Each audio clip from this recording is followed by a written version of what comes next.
Hello and welcome back to Principles of Macroeconomics. I'm your host, Dr. B, and we're going to be talking about the influence of monetary policy on the aggregate demand. Now, keep in mind when we talk about demand, we're talking about the willingness of consumers to buy the quantity at a particular price at a particular time for goods and services.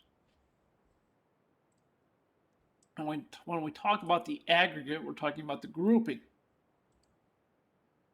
So let's go ahead and jump on in. So what are we going to talk about here? We're going to talk about how interest rates have an impact on the aggregate demand curve. We're also going to talk about how the central bank monetary policy impacts the demand curve. We'll also talk about how fiscal policy impacts the demand curve. And we'll talk about arguments for and against certain policy to stabilize economies. That part will be fun.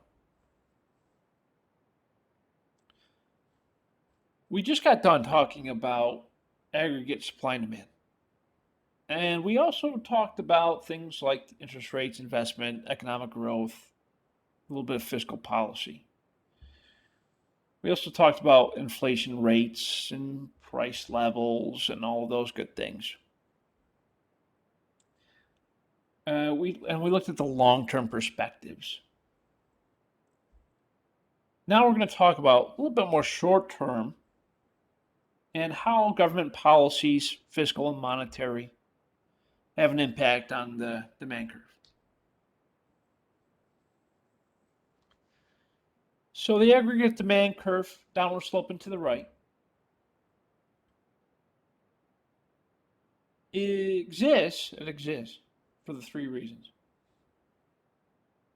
For the wealth effect, the interest rate effect, and the exchange rate effect. The wealth effect, as you recall, is wealth, individual wealth.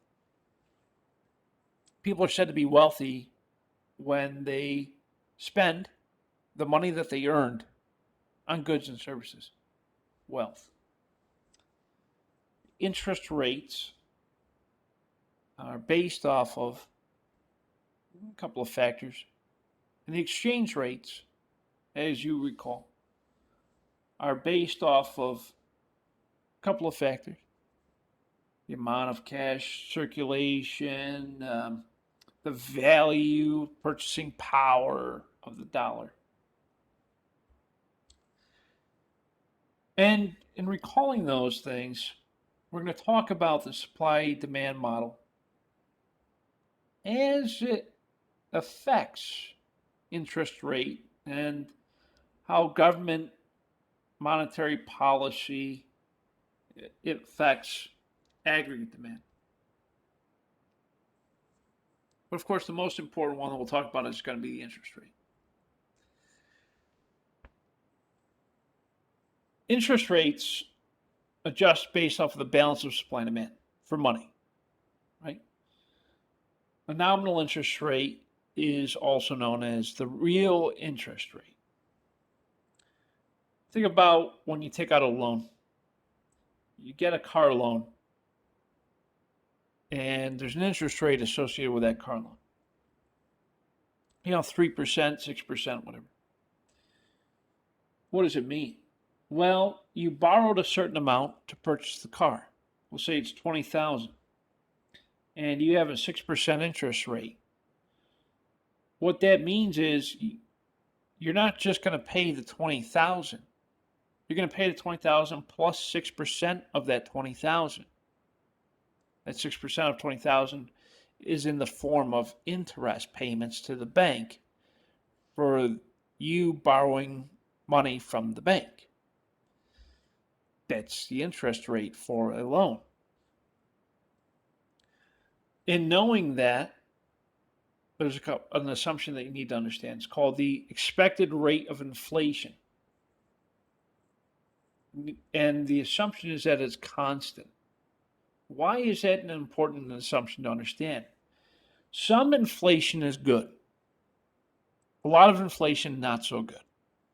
Some inflation is good. If it's steady or constant, it's good because the value of the dollar rises, unemployment rate is low, things are stable.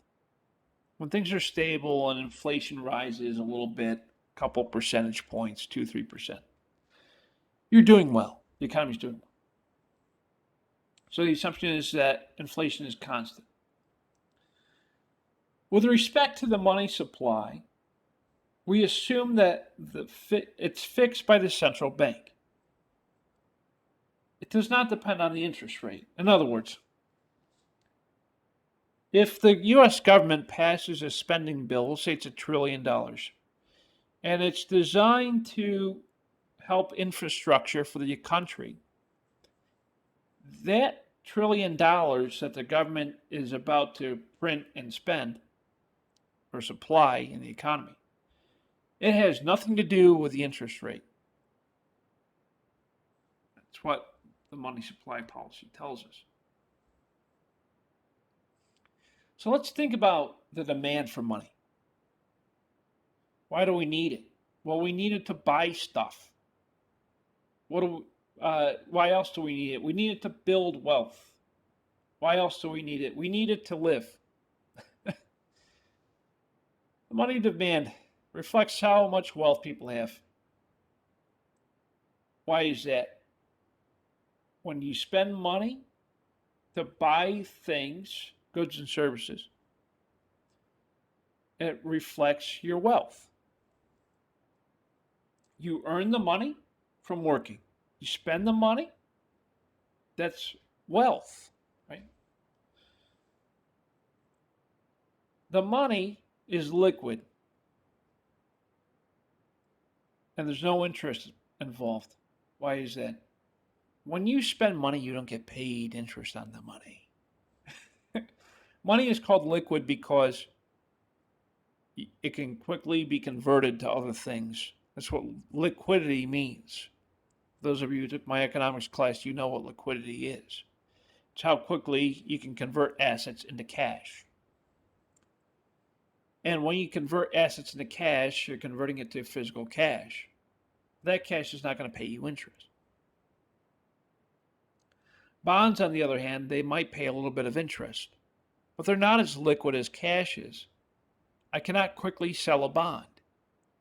A bond has a maturity date, so I have to wait for that maturity date to come up before I can sell the bond. Therefore, it's not as liquid as cash is. A household's money demand reflects the preference for liquidity. So, in thinking about your personal self, you might have cash in your pocket, and you might have some bonds in the bank and stocks in the bank. But we know stocks and bonds are not as liquid. I can't quickly sell them to convert them to cash. It's good to have a small mix of those things, by the way. There are a couple of things that influence the money that you need. One is your income. Of course, that's going to affect your income, represented here as Y, allows you to buy more goods and services that you need. Your income will dictate the money that you need. Your income is the money that you earn and receive, and you use it to buy goods and services. That income might also encourage you to buy some bonds.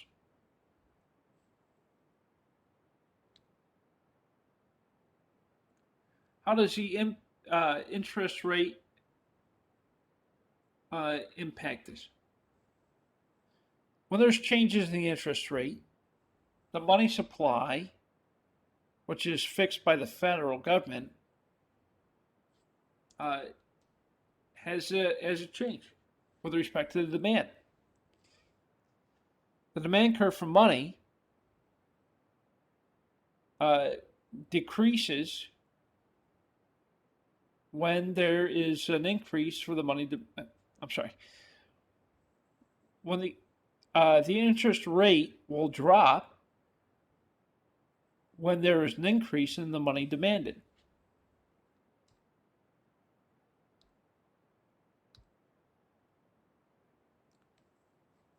There will be a decrease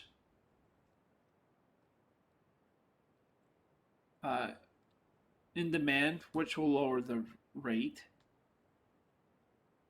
when there's a reduction in price.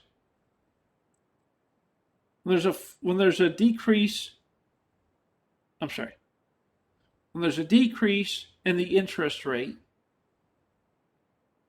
there will be an increase for the quantity of goods and services demanded.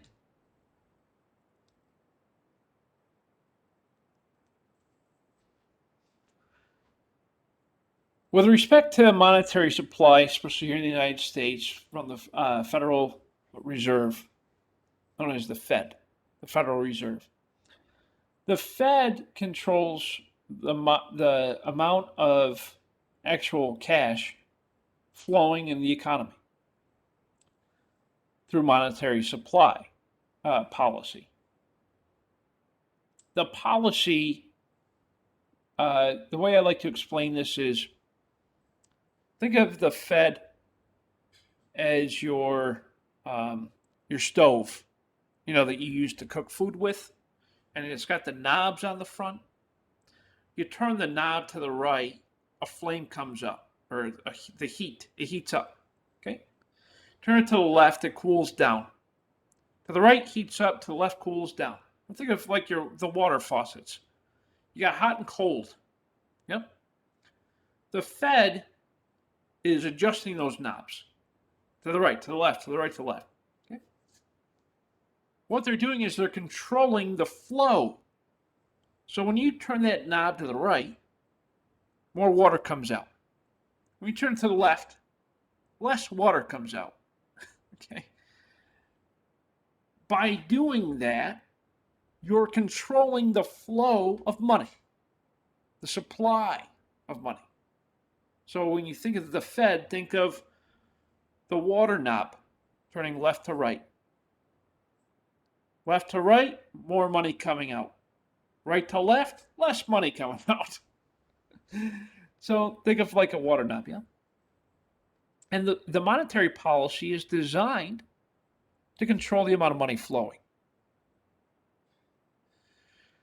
The interest rate on that money being flowed out is called the federal funds rate. And the federal funds rate is what the banks charge each other through short-term loans. When the Federal Reserve Bank lends money to Capital One or to Bank of America or to JP Morgan or to whoever, there is an interest rate attached that's called the federal funds rate. It's a short-term loan to that bank. The bank will then repay that loan plus a small amount of interest. And what that exchange does is it also has an impact on the open market operations with respect to the money supply.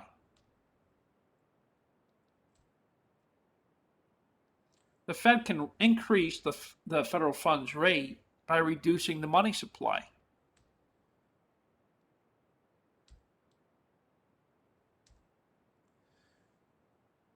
When there's an increase in the federal funds rate, there's a reduction in the goods and services demanded.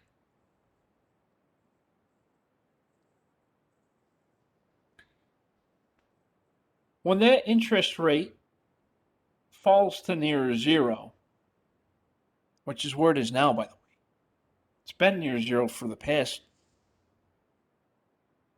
4 or 5 years. The federal funds interest rate has been near zero. This is known as the liquidity trap. We've been in this situation for the past couple of years. Monetary supply is not as effective, which is kind of true, since the interest rate can no longer be reduced if it's near zero or at zero, which it is currently. In this situation, the aggregate demand of cash, production, and employment may be what we call trapped at low levels. That part's not as close to reality. I mean, right now it's near zero. It is near zero. And to some degree, yeah, monetary policy is not as effective. But there's this other thing that they could use instead of monetary policy. And oftentimes, what they do in this situation is they'll use more fiscal policy to adjust those rates.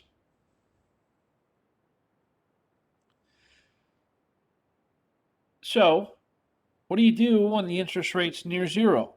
We got to get them up a little bit. How do you do that? We cause inflation to happen, sometimes on purpose, to get that interest rate up a little bit. So that right now, the Fed says, let's keep interest rates low, near zero, but let's use a little bit of fiscal policy and other quantitative easing. Quantitative easing was real popular back in 2007, 2008.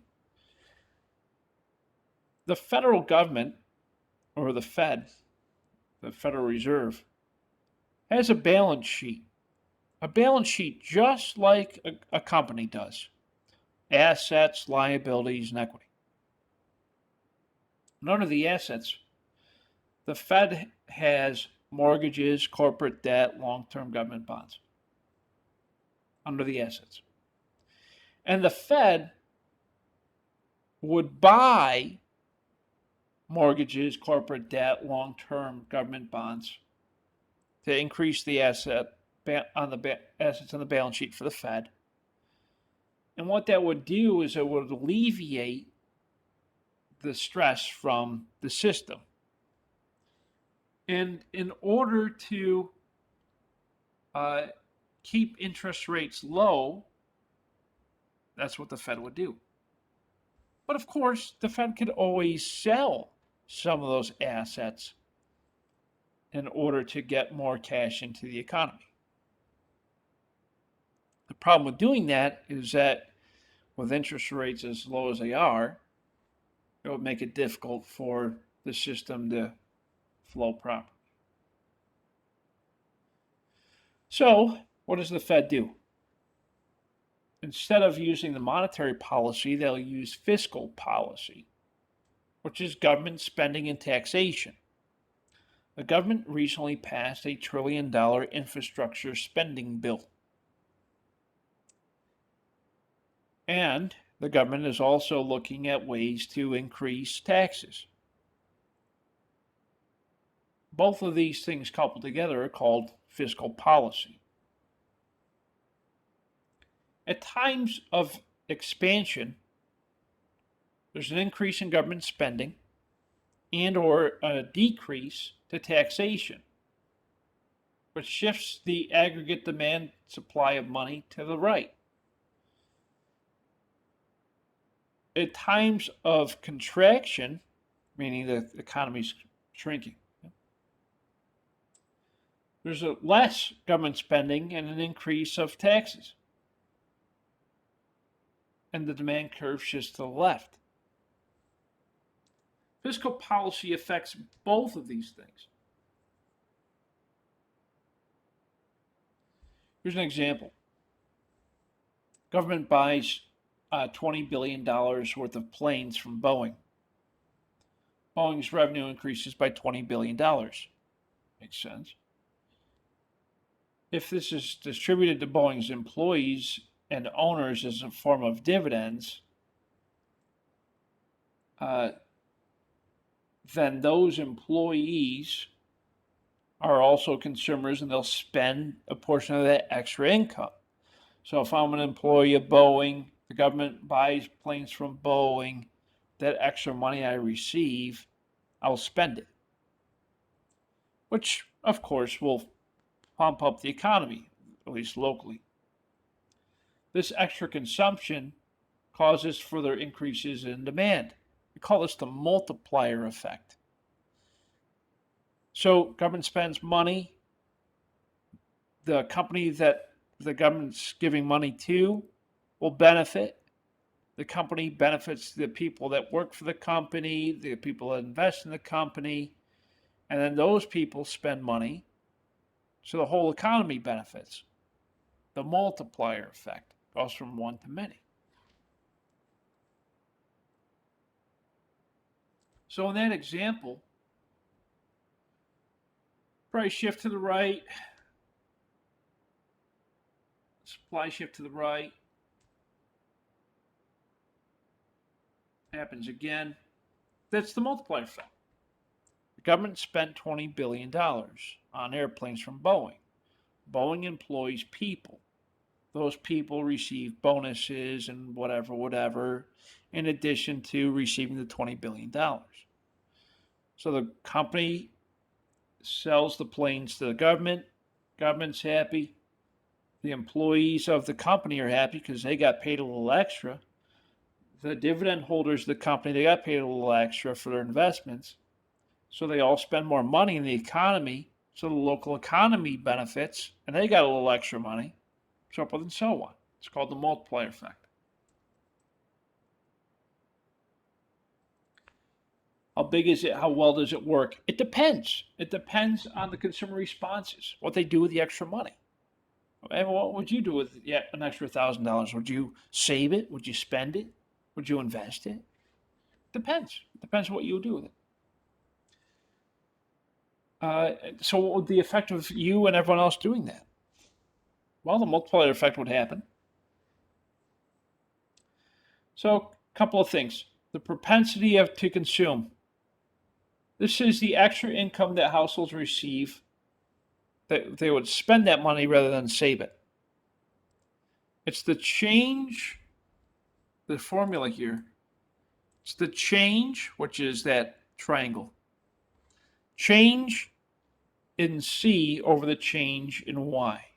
So the change in consumer spending over the change in savings. Here's an example. 0.8 income rises 100, then consumer spending rises by 80. In other words, if you receive an extra $80 in your income, your consumer spending will also increase by 80. That's what that means. The more you make, the more you spend. Pretty simple.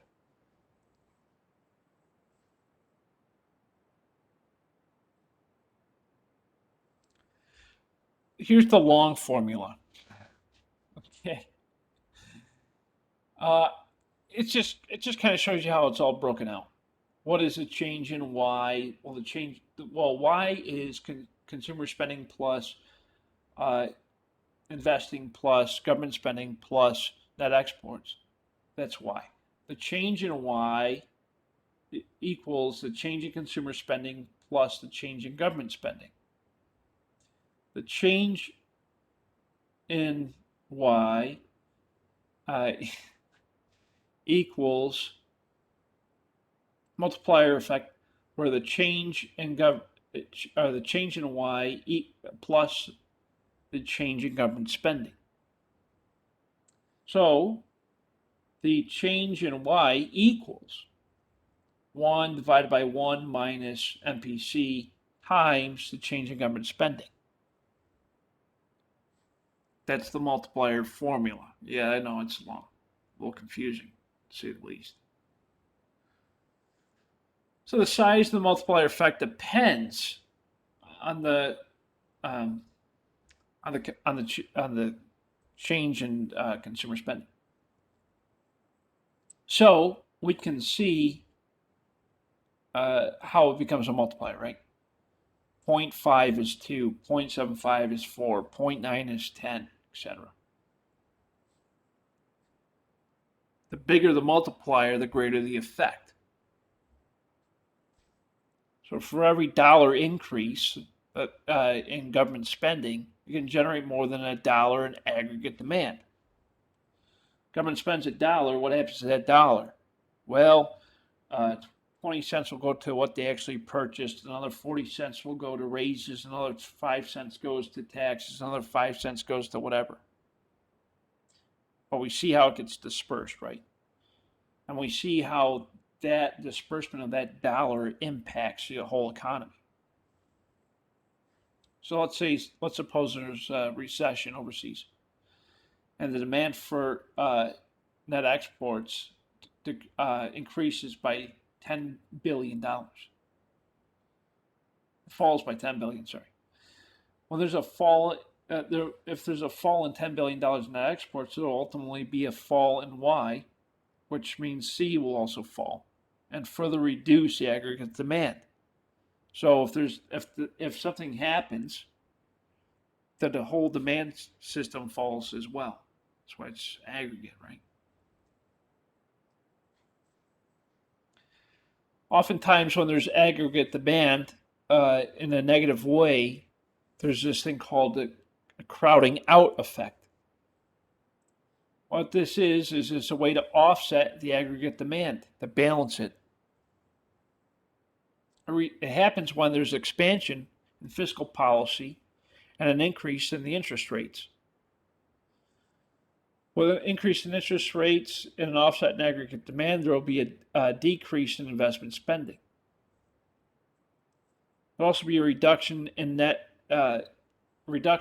net increase in the aggregate demand. In other words, it stables out.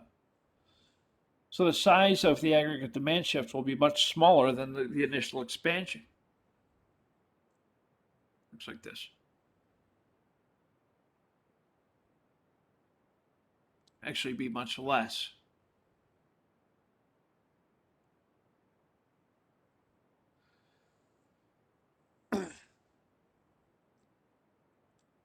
So along the lines of fiscal policy, the government spends more or less, which means there's also a change in taxes, up or down. Sometimes there's a tax cut. That's nice. I like when taxes go down. When a tax cut happens, the household take-home pay is higher. With that take-home pay being higher, the households will spend more. The changes also has an impact on the multiplier and crowding effect.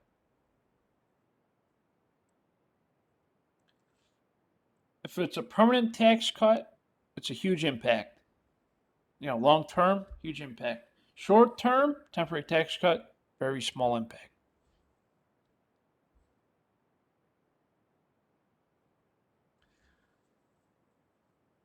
In the case of volatility, recessions, expansions, depression, expansion, etc. There is a case for stabilizing the economy.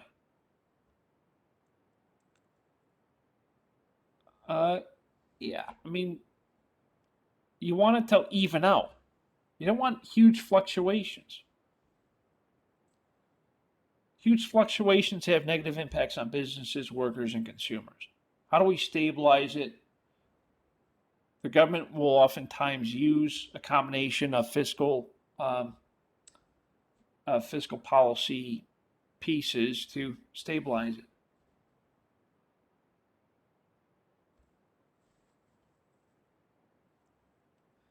When gross domestic product falls below its natural rate, they use expansionary monetary or fiscal policy to prevent or reduce a recession.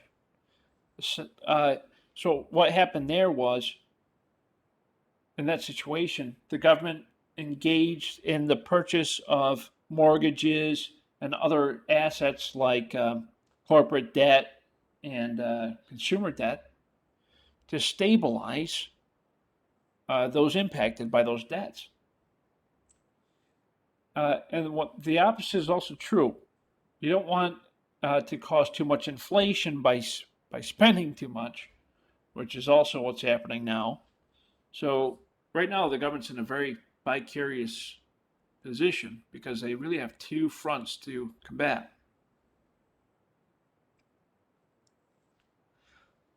The monetary policy, well, of course, will affect firms making investments, and most economics believe that at least 6 months of for monetary policy to affect output and employment. Fiscal policy works with a lag.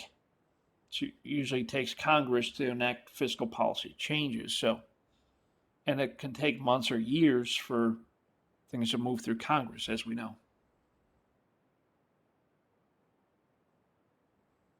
Due to the lags, some fiscal policy changes can actually destabilize the economy rather than help it because it's so far behind. You know, like when the recession, when we get hit with a recession due to a pandemic, the policymakers move too slow. That's why they're still giving out checks. Why are you still giving out checks? People are back to work. It's because there's a lag in monetary policy. So, you know, because of these lags, of course, there's going to be those types of situations.